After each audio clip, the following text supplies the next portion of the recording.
क्या आपको पता चला कि 1 जून को यूक्रेन ने रशिया पर ऐसा अटैक किया है कि दुनिया भर के मिलिट्री स्ट्रैटेजिस्ट के होश उड़ गए हैं। युद्ध की दशा और दिशा बदल गई है। यूक्रेन ने ऑपरेशन स्पाइडर वेब के जरिए रशिया को ऐसे मकड़ जाल में फंसाया कि रशिया की बॉर्डर पर उसके एयर डिफेंस सिस्टम धरे के धरे रह गए और यूक्रेन के ड्रोन्स ने रशिया में 4000 किलोमीटर अंदर घुस के उसके एयरबेस पर तबाही मचा दी। लेकिन ये सब हुआ कैसे?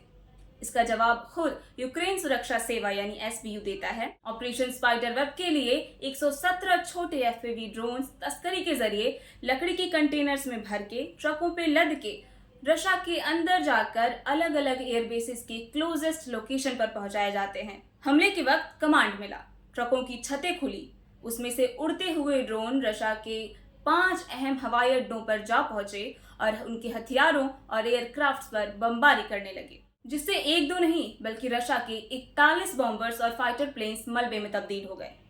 यूक्रेन के महज $45,000 वाले ड्रोन्स ने रशिया के $7 बिलियन यानी भारतीय रुपयों में 60,000 करोड़ रुपए की बर्बादी कर दी। यूक्रेन का कहना है कि पिछले 1.5 सालों से वो इसकी प्लानिंग कर रहा था। तो हो ये भी सकता है कि पहले यूक्रेन ने ड्रोन्स के अलग अलग पार्ट्स को रशिया के अंदर भिजवाया ताकि किसी को शक ना हो, और फिर रशिया में ही उसको असेंबल करवा के एयरबेस पर हमले करवा दिए।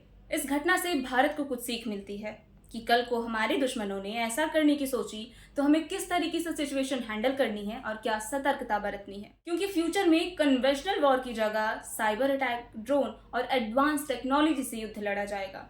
और जब आपके घर में ही भेदी हो तो ये खतरा और भी भयानक हो सकता है। इसलिए भारत को अपनी सीमा सुरक्षाओं को मजबूत करने के साथ साथ अपने इंटेलिजेंस सिस्टम को और शार्प और अपनी टेक्नोलॉजी को और एडवांस करना होगा।